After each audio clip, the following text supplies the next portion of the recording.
Hello friends, एक बार फिर से आप सभी लोगों का स्वागत है आपके अपने चैनल स्टडी विद आर्यन पर। देखिए दोस्तों, आज हम एनसीईआरटी हिस्ट्री क्लास 7 के एमसीक्यूज प्रारंभ करने वाले हैं और जिसमें भी हम आपके चैप्टर फर्स्ट के एमसीक्यूज आज आपको कंप्लीट करवाएंगे, जिसका नाम है हजारों वर्षों के दौरान हुए परिवर्तनों की पड़ताल। जो प्राचीन यानी कि एंशिएंट हिस्ट्री और मेडाइवल हिस्ट्री यानी मध्यकाल के बीच का जो समय था, उस काल के दौरान जो परिवर्तन हुए उसके विषय में हम अध्ययन करेंगे। देखिए पहला क्वेश्चन, 12वीं सदी में किस भूगोलवेत्ता ने भारतीय उपमहाद्वीप का नक्शा बनाया था? पहला वैगनर, दूसरा अल इद्रिसी, तीसरा गिब्रॉल्म द लिस्से, चौथा निम्न में से कोई नहीं। तो देखिए दोस्तों, वैगनर तो अभी के आधुनिक भूगोलवेत्ता हुए। इन्होंने जो सिद्धांत दिया था वो महाद्वीप का विस्थापन सिद्धांत दिया था, यानी कि महाद्वीप एक स्थान से दूसरे स्थान पर सरकते हैं या खिसकते हैं, ये सिद्धांत वैगनर जी ने दिया था। तो देखिए हमारा क्वेश्चन हमसे क्या पूछ रहा है? हमारा क्वेश्चन हमसे पूछ रहा है कि साहब 12वीं सदी में किस भूगोलवेत्ता ने भारतीय उपमहाद्वीप का नक्शा बनाया था? तो यहाँ पर आपका जो ऑप्शन है अल इद्रिसी। किसने बनाया था? अल इद्रिसी ने। इस क्वेश्चन में प्रकाश अभी थोड़ी देर में डालेंगे इसकी व्याख्या पर। आगे देखिए अगला क्वेश्चन, हिंदुस्तान। हिंदुस्तान शब्द का प्रयोग सर्वप्रथम किसने किया था? हिंदुस्तान शब्द का प्रयोग सर्वप्रथम किसने किया था? तो दोस्तों एक बात आप लोगों को बता देते हैं, हिंदुस्तान शब्द का प्रयोग इकबाल ने नहीं, इकबाल ने तो अपनी कविता थी जिसमें किया था सारे जहां से अच्छा हिंदुस्तान हमारा, किया था, मगर सबसे पहले इन्होंने नहीं किया था। महात्मा गांधी ने भी नहीं किया। तीसरे नंबर बात है मिनाज ए शिराज और चौथे नंबर पर बहादुर शाह जफर। तो दोस्तों आपका तीसरा ऑप्शन यहाँ पर सही है, हिंदुस्तान शब्द का सर्वप्रथम प्रयोग मिनाज ए शिराज ने किया था। ओके दोस्तों, अब आपको पहले प्रश्न की व्याख्या बता देते हैं। पहला प्रश्न आपका था अल इद्रिसी से संबंधित, ठीक है, और दूसरे प्रश्न के हैंड टू हैंड बता देते हैं। दूसरे प्रश्न के विषय में कुछ इंपॉर्टेंट बिंदु हैं जिन्हें आप नोट डाउन कर सकते हैं। पहले दूसरे प्रश्न की देख लीजिए। दूसरे प्रश्न में देखिए, मिनाज ने हिंदुस्तान शब्द का प्रयोग राजनीतिक अर्थ में उन इलाकों के लिए इस्तेमाल किया जो दिल्ली के सुल्तान के अधिकार क्षेत्र में आते थे। हिंदुस्तान शब्द का प्रयोग किस लिए किया था? दिल्ली के सुल्तान के अधिकार क्षेत्र में आते थे, उन क्षेत्रों के लिए किया था उसने, मिनाज ने, हिंदुस्तान शब्द का प्रयोग। ओके दोस्तों, अब आगे देखते हैं, व्याख्या पर प्रकाश डालते हैं इसकी। देखिए अल इद्रिसी अरब के निवासी थे। कहाँ के निवासी थे? अरब के। 1154 में भारतीय महाद्वीप को दिखाते हुए इन्होंने एक मैप बनाया, नहीं नक्शा बनाया। करीब 600 साल बाद 1270 में, कितने साल बाद? 1270 में गिब्रॉल्म द लिस्से इन्होंने दूसरा नक्शा बनाया। कितने साल बाद बना नक्शा? इद्रिसी के 600 साल बाद गिब्रॉल्म द लिस्से ने दूसरा नक्शा बनाया, जिस तटीय इलाकों का बारीकी से ब्यौरा देकर हमें अत्यधिक आश्चर्य होता है, जिसमें यूपी के पास स्थित कन्नौज तक का नाम दिया गया है। यूरोप के नाविक तथा व्यापारी अपनी समुद्री यात्रा के लिए गिब्रॉल्म द लिस्से का मैप अपने पास रखा करते थे। ये जो आप देख रहे हैं ये तो अल इद्रिसी द्वारा बनाया गया मैप है। किसके द्वारा बनाया गया? अल इद्रिसी द्वारा। और ये जो मैप बनाया गया आपका गिब्रॉल्म द लिस्से द्वारा बनाया गया। इसमें साफ तौर पर देखिए मंगोल भी लिखा हुआ आ रहा है। आप इसे पढ़ेंगे तो काफ़ी सारी चीज़ें इसके अंतर्गत आ रही हैं, और श्रीलंका को नीचे की ओर दिखाया गया है, और जबकि इस नक्शे में श्रीलंका को ऊपर की ओर दिखाया गया है। ओके दोस्तों, इसमें दिया भी है 18वीं शताब्दी के आरंभ में गिब्रॉल्म द लिस्से के अनुसार, एटलस नुवो के अनुसार यह महाद्वीप, सारे ही समुद्री यात्री और नाविक इसी गिब्रॉल्म द लिस्से के मैप को साथ में लेकर के चलते थे। आगे देखिए दोस्तों, यहाँ देखिए हिंदुस्तान शब्द के अर्थ को समय पर किस किस संदर्भों में प्रयोग किया गया था के विषय में निम्नलिखित कथन पर विचार कीजिए। अब देखिए मिनाज द्वारा प्रयुक्त तो हिंदुस्तान शब्द का आशय, मैंने कहा था ना आपसे कि मिनाज ने जो हिंदुस्तान शब्द का प्रयोग किया था वो दिल्ली के सुल्तान के जो अधिकार क्षेत्र में क्षेत्र थे उनके लिए आता था। तो देखिए वो कौन कौन से क्षेत्र थे? पहला पंजाब, हरियाणा, गंगा यमुना के बीच में क्षेत्र स्थित इलाकों से था, यानी कि आपका पहला पॉइंट बिल्कुल सही है। मिनाज ने इन्हीं क्षेत्रों के लिए हिंदुस्तान शब्द का प्रयोग किया था। दूसरा पॉइंट देखते हैं, सल्तनत के प्रसार के साथ हिंदुस्तान शब्द के अंतर्गत आने वाले क्षेत्रीय बढ़ते गए। बिल्कुल सही बात है, सल्तनत काल के क्षेत्रों के लिए किया था। जब सल्तनत काल का प्रसार होता गया तो उनके क्षेत्र भी बढ़ते गए होंगे, परंतु इसमें उत्तर भारत का समावेश नहीं हुआ था। नहीं दोस्तों, ये गलत चीज़ है। उत्तर भारत का समावेश हो चुका था, परंतु दक्षिण का नहीं हुआ था। क्या आता? दक्षिण का नहीं हुआ था। दा से दक्षिण, दक्षिण का समावेश नहीं हुआ था, यानी कि आपका ये वाला ऑप्शन गलत है। आगे देखिए, 16वीं सदी में बाबर ने इसका प्रयोग उपमहाद्वीप यानी कि भारतीय उपमहाद्वीप के भूगोल, पशु पक्षियों और निवासियों की संस्कृति का वर्णन करने के लिए किया था। किसने किया? बाबर ने भारत के भूगोल, पशु पक्षियों, निवासियों की संस्कृति का वर्णन करने के लिए इसने हिंदुस्तान शब्द का प्रयोग किया था। किसने? बाबर ने। ये भी बात आपकी बिल्कुल सही है, यानी होगा पॉइंट तीसरा भी सही है। चौथा देखिए, यह जो हिंदुस्तान शब्द है 14वीं सदी के कवि कौन, अमीर खुसरो द्वारा प्रयुक्त किए गए शब्द हिंद, इसके हिंद से ही कुछ कुछ समानता या कुछ कुछ मिलता जुलता था। ये बात भी सही है। हिंद शब्द का प्रयोग 14वीं सदी में जो अमीर खुसरो हुए थे उन्होंने किया था, और जो हिंदुस्तानी है उससे कुछ कुछ मिलता जुलता था। तो आपका चौथा पॉइंट यहाँ पर सही है। पांचवा देखिए, उस समय हिंदुस्तान से वे राष्ट्रीय और राजनीतिक अर्थ नहीं जुड़े थे जो आज जुड़े हुए हैं। बिल्कुल सही बात है। आज हिंदुस्तान हमारा काफ़ी डेवलप्ड और एक विकासशील देश की ओर अग्रसर हो रहा है, और विकासशील देश तो है ही है, विकसित देश की ओर अग्रसर हो रहा है। तो आज जो हिंदुस्तान शब्द का अगर हम प्रयोग करते हैं तो संक्षिप्त अर्थ में माना जाएगा, जबकि भारत का जो अर्थ है वो काफ़ी विस्तारित रूप में माना जाता है। ओके दोस्तों, यानी कि देखिए उपयुक्त कथनों में से कौन सा है, कौन से असत्य हैं, तो आपको पता चल ही चुका है कि केवल दूसरा असत्य है। आगे देखते हैं। मध्यकाल में भारत में विदेशी शब्द का प्रयोग निम्न में से किसके अर्थ में किया जाता था। देखिए, हमारे लिए आज इसका अर्थ होता है जो भारतीय ना हो। बिल्कुल सही बात है। आज हम क्या समझते हैं, अमेरिका से आने वाले लोग विदेशी हैं, न्यूयॉर्क से आने वाले लोग विदेशी हैं, पाकिस्तान से आने वाले लोग विदेशी हैं। तो ये चीज़ बिल्कुल सही है। और देखिए, मध्ययुग या मध्यकालीन भारत में गांव में आने वाला कोई भी अनजान व्यक्ति विदेशी कहलाता था। बिल्कुल सही बात है। उस समय क्या होता था, एक गांव में रहने वाले लोग तो विदेशी नहीं हुआ करते थे एक दूसरे के लिए, बल्कि एक गांव से या फिर मतलब कोई भी व्यक्ति अगर गांव में आता था, कोई परदेशी, तो उसे विदेशी कहा जाता था। क्या कहा जाता था? विदेशी कहा जाता था। किसी नगरवासी के लिए वनवासी विदेशी नहीं हुआ करते थे। नहीं दोस्तों, नगरवासी के लिए, नगर में रहने वाले लोगों के लिए, जब वनवासी शहर में आ जाया करते थे, नगर में आ जाया करते, तो वो उनके लिए विदेशी हुआ करते थे। वो नगरवासी उन लोगों को विदेशी ही माना करते थे मध्यकाल में। यानी कि आपका तीसरा पॉइंट गलत है। आज के टाइम में तो हमारे पूरे भारत देश का निवासी चाहे कहीं का भी हो, उत्तराखंड, झारखंड, राजस्थान, पंजाब, गुजरात, कहीं का भी हो, तो उसे विदेशी नहीं माना जाएगा, बल्कि हिंदुस्तान का ही माना जाएगा। उस समय क्या था, नगर के अंतर्गत जो लोग रहते थे, अगर वनवासी कोई आ जाता था तो उसे विदेशी कहा जाता था। ओके दोस्तों, धीरे धीरे चैप्टर का नाम ही ये था कि 1000 वर्षों के दौरान हुए परिवर्तन। तो यही परिवर्तन तो आप लोगों को बताना चाह रहा है कि मध्यकाल में और आज के टाइम में और उससे प्राचीन समय में क्या परिवर्तन थे। प्राचीन समय में जो विदेशी शब्द का अर्थ था, जो कॉन्सेप्ट था, वो संक्षिप्त यानी कि छोटे अर्थों में इस्तेमाल किया जाता था। आज विदेशी शब्द का अर्थ ब्रॉड माइंड यानी कि बड़े स्तर पर यूज किया जाता है। ओके दोस्तों, एक ही गांव में रहने वाले लोग जो भिन्न जातियों समुदाय के हों वे विदेशी नहीं कहे जाते थे। बिल्कुल सही बात है, आज भी नहीं कहे जाते हैं। उस टाइम पे एक गांव के लिए था, आज पूरे देश के लिए है। यानी कि एक पूरे देश में रहने वाले जो लोग हैं, विभिन्न जातियों के क्यों ना हो, विभिन्न समुदाय के क्यों ना हो, हिंदू, मुस्लिम, सिख, ईसाई, पारसी, कुछ भी क्यों ना हो, मगर तो वे विदेशी नहीं कहे जा सकते। भारत में रहने वाला प्रत्येक नागरिक देशी है, और भारत के बाहर से कोई भी व्यक्ति जो आता है वो विदेशी कहलाता है, चाहे वो किसी भी देश का हो। ओके दोस्तों, कॉन्सेप्ट आपका क्लियर हो गया होगा। आगे देखते हैं। 700 से 1750 ईस्वी तक इतिहासकारों के स्रोतों के संदर्भ में निम्नलिखित कथनों पर विचार कीजिए। ओके दोस्तों, नहीं मध्यकाल के विषय में। इस समय इतिहास के स्रोत सिक्के, शिलालेख, स्थापत्य तथा लिखित सामग्री नहीं थे।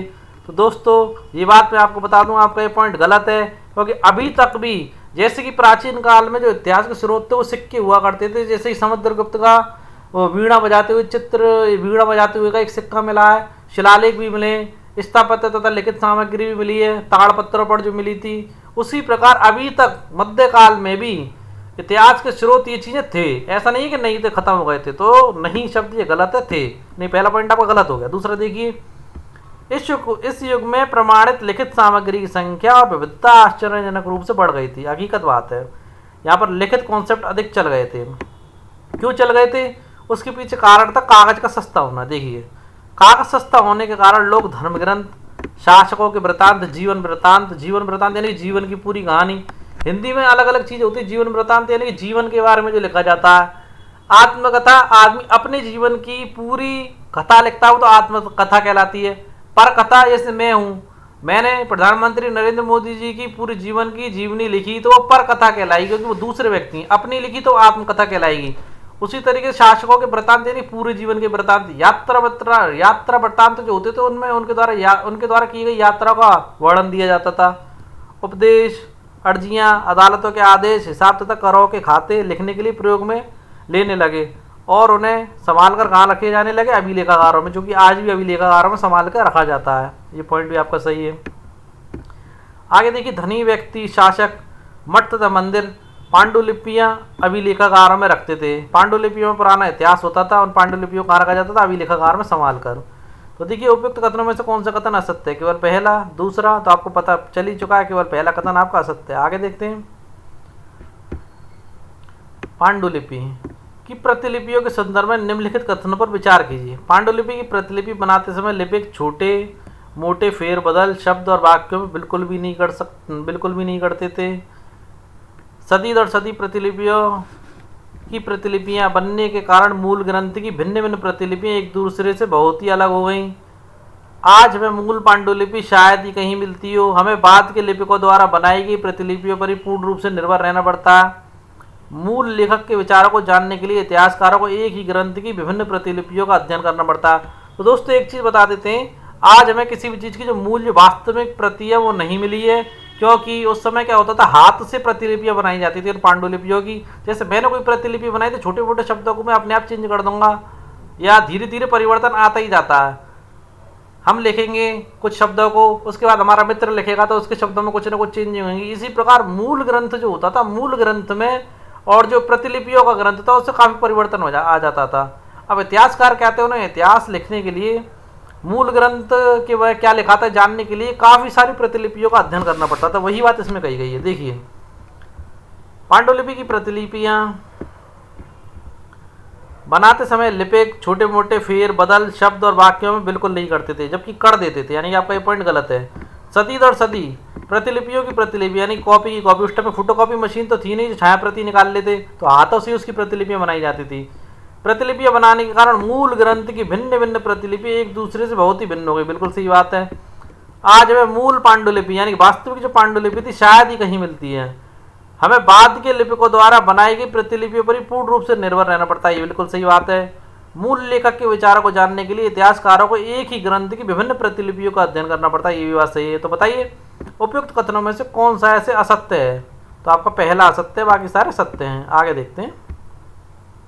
यहाँ देखिए, 14वीं शताब्दी के इतिहासकार जियाउद्दीन बर्नी, कौन थे साहब?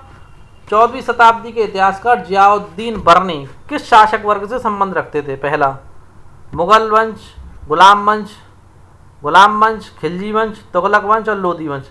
ये चारों के चारों जो वंश हैं जो सल्तनत काल से संबंधित वंश हैं। कौन सी उससे संबंधित है? सल्तनत काल।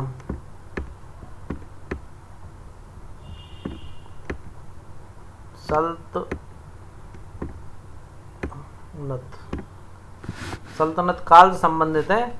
गुलाम वंश, खिलजी वंश, तुगलक वंश, लोधी वंश और सैयद वंश। ओके दोस्तों, और जियाउद्दीन बर्नी जो थे वो आपके तुगलक वंश से संबंधित थे। कौन से वंश से संबंधित थे? तुगलक वंश से।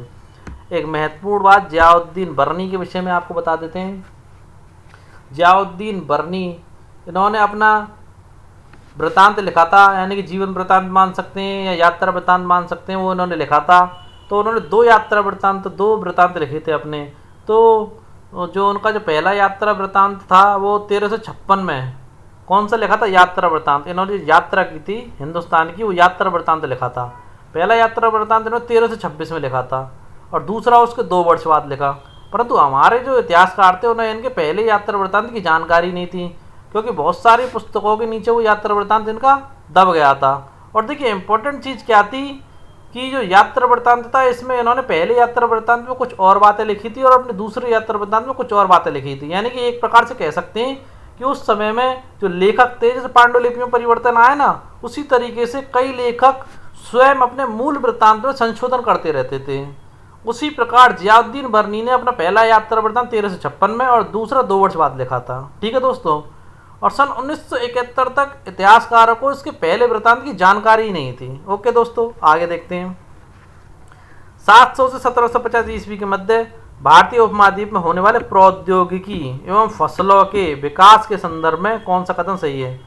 सिंचाई में रहट होती थी, एक गोल सा पहिया होता था जिसमें डिब्बे नुमा चीज़ें बंधी रहती थी, जिससे पानी चलता रहता था खेतों में। कताई में चरखे, युद्धों में आग्नेयास्त्रों यानी बारूद वाले हथियारों का प्रयोग होने लगा। सबसे पहले भारत में तोपों का प्रयोग बाबर ने किया था, बाबर लेके आया था। तो दोस्तों आपका पहला ऑप्शन कहीं सही है। इस समय नया खान पान भी आ गया। पहले अपने गेहूं मक्का वगैरह चलते थे, चावल चलते थे। इस समय क्या आ गया? आलू भी आ गया। मक्का पहले नहीं चलता था, चावल चलता था और गेहूं चलते थे। मक्का यहाँ पर आ गया। मिर्च का प्रयोग नहीं होता था, मिर्च भी आ गई। चाय भी आ गई, कॉफ़ी भी आ गई, यानी कि ये भी सही है आपका। यह काल राजनीतिक सामाजिक और सांस्कृतिक परिवर्तनों का काल था। कोई राजनीतिक क्यों, क्योंकि भारतीय पहले हमारे हिंदू शासकों का राज हुआ करता था, उसके बाद मुस्लिम शासकों का राज होने लग गया। उसके बाद सामाजिक में तो अपने आप परिवर्तन आएंगे ही आएंगे, दूसरे धर्म का आगमन हुआ। सांस्कृतिक हमारी कल्चरल एक्टिविटीज़ में भी परिवर्तन आने लगे, तो ये चीज़ भी आपकी सही है। उसके बाद इस युग में लोगों की गतिशीलता बहुत बढ़ गई। हकीकत बात है, अपने लाभ के लिए लोग झुंड में यानी कि इकट्ठे समूहों के रूप में एक स्थान से दूसरे स्थान पर जाने लगे और फ़ायदा उठाने लगे। यानी कि आपकी यहाँ पर सारी बातें सही हैं। ओके दोस्तों, इसमें क्या लिखा, यह काल राजनीतिक सामाजिक सांस्कृतिक परिवर्तन काल नहीं था, नहीं था, यानी कि ओनली आपका तीसरा पॉइंट गलत है, क्योंकि सब सारे परिवर्तन उस समय हो रहे थे। आगे देखते हैं। मध्यकाल में समाज के अंदर एक नए वर्ग का विकास हुआ, जिसे क्या कहते हैं, राजपूत। निम्नलिखित में से कौन कौन से समूह इसमें शामिल थे? अब बताइए राजपूतों के अंदर कौन कौन शामिल था? पहला ऑप्शन राजा और सामंत, दूसरा सेनापति, तीसरा सैनिक, उपरोक्त सभी। तो दोस्तों राजपूत जो होते थे वो क्षत्रिय वर्ग के लोग होते थे और उसके अंदर सभी लोग शामिल थे, राजा भी, राजा के सामंत और सेनापति भी और सैनिक भी। ओके दोस्तों, आगे देखिए। मध्यकाल में प्रयुक्त हुए शब्द पर्यावास के संबंध का निम्नलिखित में से किससे है? तो देखिए दोस्तों, पर्यावास का संबंध पर्यावरण से है। देखिए, इसका तात्पर्य किसी भी क्षेत्र के पर्यावरण से था, क्योंकि वनों को काटकर अत्यंत तीव्र गति से कृषि योग्य भूमि विकसित की जा रही थी। पहला पॉइंट आपका सही है। वहाँ रहने वाले लोगों की सामाजिक जीवन शैली से था।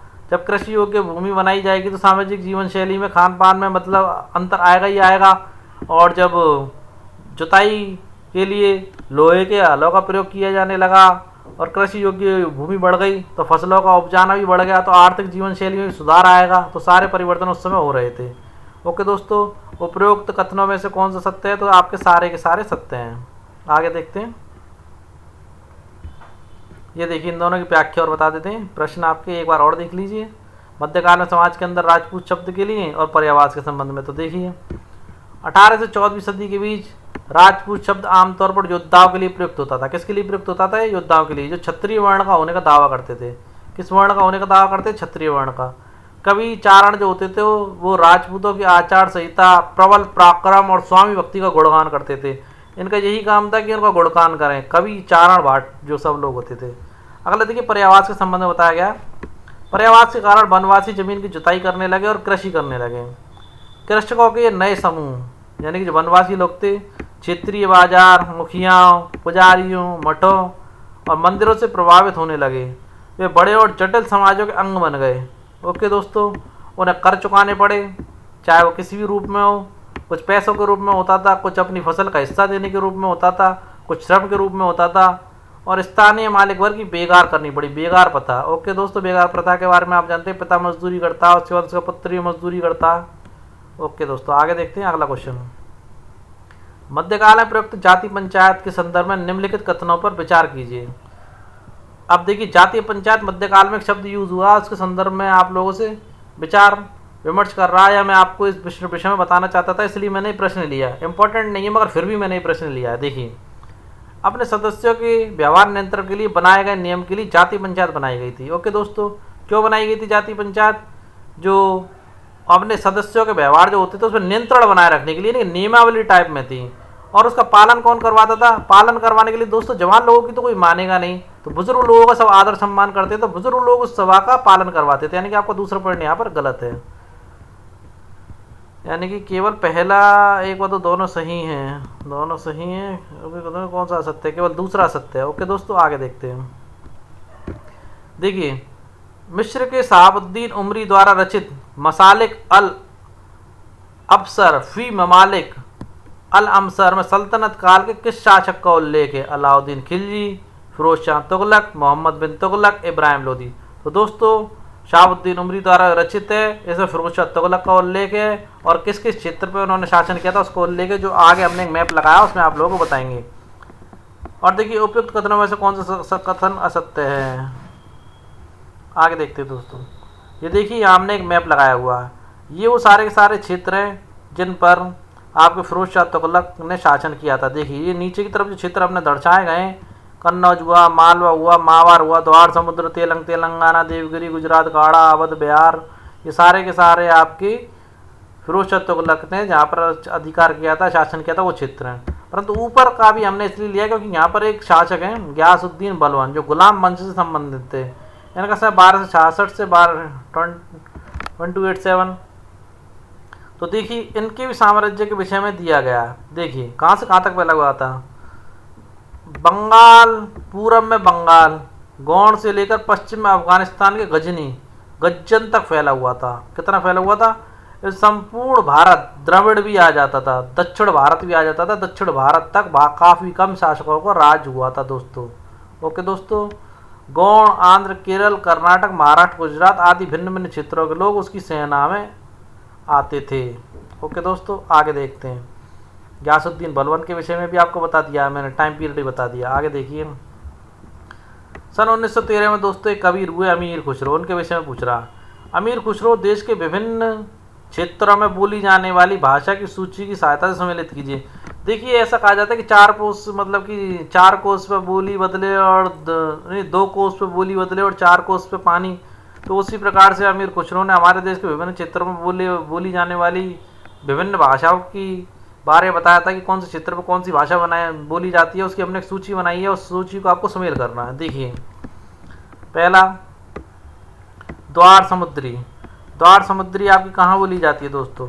द्वार समुद्री आपकी दक्षिणी कर्नाटक में बोली जाती है। कहाँ बोली जाती है? दक्षिणी कर्नाटक। ठीक है दोस्तों। गुजरी कहाँ बोली जाती है आपकी? गुजरी आपकी बोली जाती है गुजरात में। कहाँ बोली जाती है? गुजरात में। तेलंगानी, तेलंगाना तो राज्य अब बना, परंतु उसी समय पर तेलंगानी एक भाषा थी। अब देखिए तेलंगानी कहाँ बोली जाती है? आंध्र प्रदेश। और तेलंगाना जो राज्य बना आंध्र प्रदेश से टूट कर ही बना है। ओके दोस्तों, और आंध्र प्रदेश किससे टूट कर बना है? उत्तर प्रदेश से।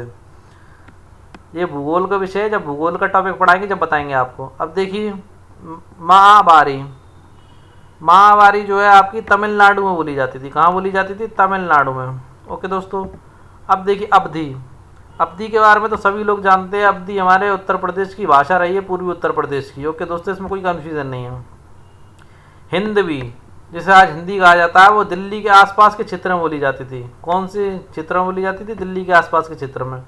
और गौणी, गौणी आपकी बंगाल में बोली जाती थी। बंगाल आज की, जहाँ पर बंगाल के मुख्यमंत्री ममता बनर्जी, और आधा बंगाल जो है आपका पाकिस्तान में चला गया है। ठीक है दोस्तों। अब देखिए इसमें ऑप्शन पहले का दूसरा, पहले का दूसरा और दूसरे का आपका चौथा। दूसरे का चौथा किसमें? देखिए इसमें नहीं, पहले का दूसरा तो है, दूसरे का चौथा इसमें। अब देखिए तीसरे का पहला, तीसरे का पहला ये, तीसरे का पहला, पर इसमें ये नहीं, तीसरे का पहला ये रहा। तो दोस्तों चौथे का तीसरा, चौथे का तीसरा, पाँचवें का छठा, छठे का सातवां और सातवें का पाँचवा। यानी कि आपका जो ऑप्शन ई है यहाँ पर वो सही है। आगे देखते हैं। देखिए मध्यकाल में आए धार्मिक बदलावों के संदर्भ में निम्नलिखित में से कौन सा कथन सही नहीं है?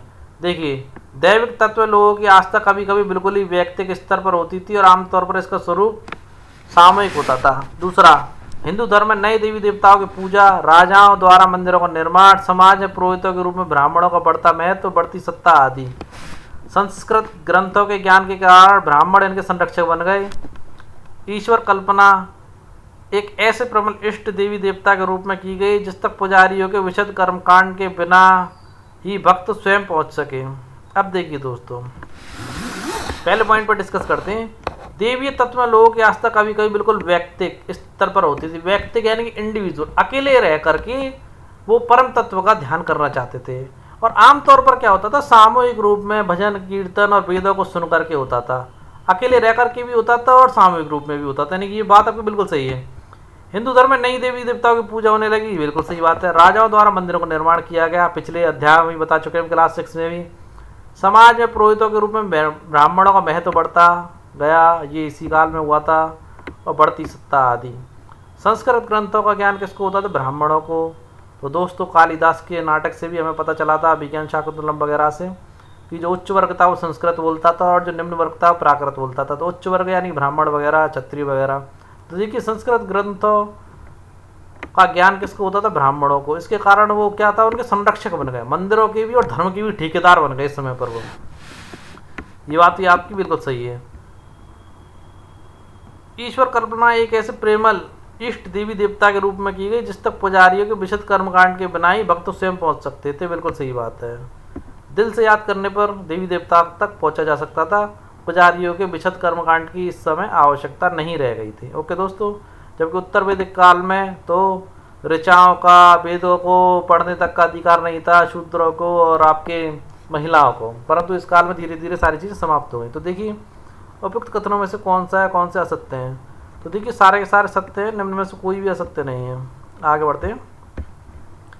भारतीय उपमहाद्वीप में इस्लाम धर्म के आगमन के संदर्भ में निम्न में से कौन सा कथन गलत है। तो देखिए अध्याय 6 मतलब कि जो आपका क्लास 6 की हिस्ट्री थी उसमें भी हम आप लोगों को बता चुके थे, एक बार फिर से बता रहे हैं। कुरान शरीफ का संदेश भारत में पहले 7वीं सदी में, कौन सी सदी में, 7वीं सदी में व्यापारियों और अप्रवासियों के जरिए पहुंचा। बिल्कुल सही बात है, व्यापारियों और अप्रवासियों के जरिए पहुंचा था 7वीं सदी में संदेश। किसका संदेश कह रहा, कुरान का संदेश। कुरान जो इस्लाम का पवित्र ग्रंथ है, ठीक है, कुरान शरीफ का संदेश। अगला देखिए, इस्लाम केवल एक ईश्वर अल्लाह की सत्ता को स्वीकार करते हैं। आप जानते हैं इस्लाम जो है एक ईश्वर, एक ब्रह्म को ही मानता है, वो भी अल्लाह, और जिसका कोई निर्गुण है, निराकार है। ठीक है दोस्तों, अगले 100 सालों के दौरान इस्लाम उत्तरी अफ्रीका, स्पेन, ईरान तथा अमेरिका में फैल गया। बिल्कुल सही बात है, यहाँ पर आपके सारे के सारे पॉइंट सही हैं, निम्न में से कोई नहीं। अब इस्लाम धर्म के विषय में और जानकारी दे देते हैं आपको थोड़ी सी। देखिए, इस्लाम धर्म के संबंध में निम्नलिखित कथनों पर विचार कीजिए। कई शासक इस्लाम और उसके विद्वान धर्मशास्त्रियों और न्यायशास्त्रियों अर्थात उलेमा को संरक्षण देते थे। बिल्कुल सही बात है। मुसलमानों में कुछ शिया थे। शिया कौन लोग होते थे, जो मोहम्मद पैगंबर के दामाद, यानी कि मोहम्मद पैगंबर साहब की एक लड़की थी फातिमा, उनकी शादी इनसे किनसे हुई थी, अली से हुई थी। किनसे हुई थी, अली से। तो उनके दामाद को अपना नेता मानते, तो वो लोग शिया कहलाए। और बाकी लोग जो थे सुन्नी, जो खलीफाओं के प्रभुत्व को स्वीकार करते थे, और खलीफाओं का प्रचलन काफ़ी लंबे समय तक चलती रहती परंपरा। देखिए, इस्लाम के आरंभिक दौर में इस धर्म का नेतृत्व करने वाले खलीफा कहलाते थे और आगे इसकी परंपरा चलती रही। ठीक है दोस्तों, जबकि खलीफाओं का जो प्रभुत्व स्वीकार करते थे वो लोग सुन्नी होते थे, और ऐसा भी कहा जाता है इस्लाम में कि जो लोग सुनकर इस्लाम लाए थे, सुनकर इस्लाम पे विश्वास किया था उन्होंने, वो लोग सुन्नी कहलाए। देखिए, भारत में इस्लामिक न्याय सिद्धांत हनफी और शफी सिद्धांत मौजूद हैं। ओके दोस्तों, जिन पर आज हमारा मुस्लिम लॉ डिपेंड करता है। मुस्लिम लॉ जो कोर्टों में भी वैलिड काम करता है। मुस्लिम लॉ के एक रूल को प्रधानमंत्री नरेंद्र मोदी द्वारा चेंज किया गया 3 तलाक के में, वो इन्हीं लॉ के अंतर्गत चेंज किया गया। मुस्लिम लॉ के कौन से सिद्धांत चलते हैं हमारे भारत में, हनफी और शफी। ठीक है दोस्तों, आगे देखिए, उपयुक्त कथनों में से कौन सा या कौन से कथन असत्य हैं। तो दोस्तों इनमें से कोई भी कथन असत्य नहीं, सारे कथन सही हैं। कुछ और जानकारी और बता देते हैं। लगभग 1400 साल पहले मोहम्मद पैगंबर साहब ने अरब में इस्लाम नामक नए धर्म की शुरुआत की थी, और अरब के सिपाहियों ने करीब 1300 साल पहले सिंध यानी कि आज के पाकिस्तान को जीत लिया था। और पाकिस्तान को जीत लिया था, जब सिपाही वहाँ रहने लग गए तो इस्लाम धर्म तो वहाँ पहुँच ही गया। और देखिए, ये इसके इम्पोर्टेंट फैक्ट थे। कुरान शरीफ का संदेश भारत में पहले 7वीं शताब्दी में व्यापारी और अप्रवासियों के जरिए पहुंचा था, ये हमने आप लोगों को बता ही दिया। ओके, आगे चलते हैं हम। देखिए, नस्तलिक लिपि और शिकस्तलिक लिपि के संदर्भ में कौन सा कथन सही नहीं है। देखिए, काफ़ी कन्फ्यूज़न भरा क्वेश्चन रहता है, स्टूडेंट इसमें काफ़ी कंफ्यूज हो जाते हैं, और जो टीचर हमें यूपीएससी आईएएस प्री की तैयारी करवा रहे हैं वो खुद कंफ्यूज्ड हैं इस क्वेश्चन को लेकर के। इसलिए इस टॉपिक को अच्छे से आप लोग समझ लीजिए, कंफ्यूज्ड नहीं होना है, कंफ्यूज्ड बिल्कुल नहीं होना है, अच्छे समझ लीजिए। देखिए, नस्तलिक और शिकस्त लिपि के संदर्भ में कौन सा कथन सही नहीं है। देखिए, नस्तलिक लिपि में वर्ण जोड़कर धारा प्रवाह रूप से लिखे जाते हैं। बिल्कुल सही बात है। फारसी अरबी के जानकारों के लिए इसको पढ़ना आसान होता है। बिल्कुल सही। शिकस्त लिपिक अधिक सरल नहीं होती, कठिन होती है। जो नस्तलिक लिपि से सघन भी होती है, संक्षिप्त यानी कि छोटी होती है, और कठिन होती है, यानी तीसरा पॉइंट आपका गलत है। नस्तलिक लिपि दाएं से बाएं लिखी जाती है। इसका जन्म ईरान में 14 से 15 शताब्दी में हुआ था। अब देखिए दोस्तों, उपयुक्त कथनों में से कौन सा कथन असत्य है। तो आपका जो असत्य है वो तो तीसरा कथन है, परंतु इम्पोर्टेंट चीज़ आपको बता देते हैं। उर्दू जो लिखी जाती है आपकी नस्तलिक लिपि में लिखी जाती है, यानी कि आपका यहाँ से लिखना चालू होता है, ऐसे अक्षर होते हैं जिसमें अलीफ कहलाता है ये, और ये जो अक्षर होता है ऐसे करके अक्षर बनाया गया अलीफ वे। ये गूगल पे विकीपीडिया पे आप लोगों को ऐसे अक्षर मिल जाएंगे, उर्दू में बताए गए हैं। ये 3 बिंदी लगा दी अलीफ वे और ये ते, और ये यहाँ से चल रही है, कहाँ से चल रही है, नस्तलिक लिपि यहाँ से चल रही है। और नस्तलिक लिपि जो है उर्दू नस्तलिक लिपि में ही लिखी जाती है, और इसका ही कठिन या संक्षिप्त रूप शिकस्तलिक लिपि है, जिसके फ़ॉन्ट भी आपको गूगल पर मिल जाएंगी।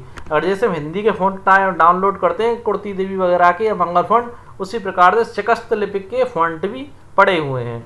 ठीक है दोस्तों, ये दोनों पद्धतियाँ उर्दू लिखने की पद्धतियाँ थी। ओके, अच्छे तरीके से आप लोग समझ गएंगे। आगे देखिए, ये हमने रहट लगाया है पानी को देखिए खींचने के लिए, रस्सियों की सहायता से ये खींचा जा रहा है ना, ये पानी को खींचने के लिए इसका प्रयोग किया जाता था। और देखिए ये हमने लगा दिया, इससे मेन लोगों को कन्फ्यूज़न हुआ है। देखिए नस्तलिक लिपि बाईं ओर में वर्ण जोड़कर, बाईं ओर का मतलब यहाँ पे पता है क्या है, ये जो बाईं ओर जो चित्र लगाया गया है ना, ये तो दायां हो गया और ये बायां हो गया। कौन सा है, दायां, दायां यानी कि राइट हैंड साइड, और ये कौन सा है, लेफ्ट हैंड साइड।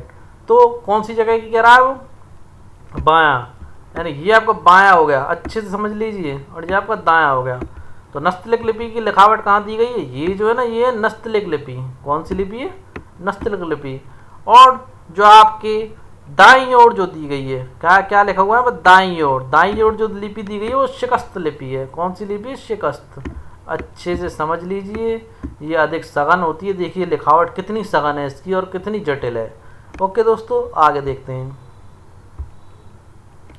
19वीं शताब्दी के मध्य में अंग्रेज इतिहासकारों ने भारत के इतिहास को कितने भागों में बांटा, 1, 2, 3 या 4। तो दोस्तों अंग्रेज इतिहासकारों ने 3 भागों में बांटा था। इसके विषय में जानकारी देख लीजिए या लिख लीजिए। इस काल विभाजन को आज बहुत कम इतिहासकार स्वीकारते हैं, क्योंकि इन्होंने 19वीं सदी में भारत के इतिहास को 3 भागों में बांट दिया था। पहला हिंदू, फिर दूसरा मुस्लिम और तीसरा ब्रिटिश। इन्होंने इस आधार पर बांटा कि भारत में पहले शासन किसने किया, जातीय आधार पर हिंदुओं ने, फिर उसके बाद किसने शासन किया, मुस्लिमों ने, फिर किसने शासन किया, ब्रिटिश ने। इस प्रकार इन्होंने 3 भागों में बांट दिया। और इस काल विभाजन को हमारे भारतीय इतिहासकार आज के बिल्कुल भी स्वीकार नहीं करते हैं, क्योंकि जो आज के जो इतिहासकार हैं, अधिकतर इतिहासकार आर्थिक यानी इकोनॉमिकली और सामाजिक कारकों के आधार पर ही अतीत के विभिन्न कालखंडों की विशेषताएं तय करते हैं। ओके दोस्तों, आप लोगों को हमारे द्वारा दी गई जानकारी अच्छी लगी हो तो फटाफट से हमारे चैनल को सब्सक्राइब कर दीजिए और घंटे का बटन दबाना बिल्कुल मत भूलना दोस्तों। लाइक जरूर करें, शेयर जरूर करें, और जल्दी आपकी एनसीईआरटी हिस्ट्री क्लास 7th का दूसरा अध्याय हम आप लोगों के लिए लेकर के आएंगे। ओके दोस्तों, जय हिंद दोस्तों।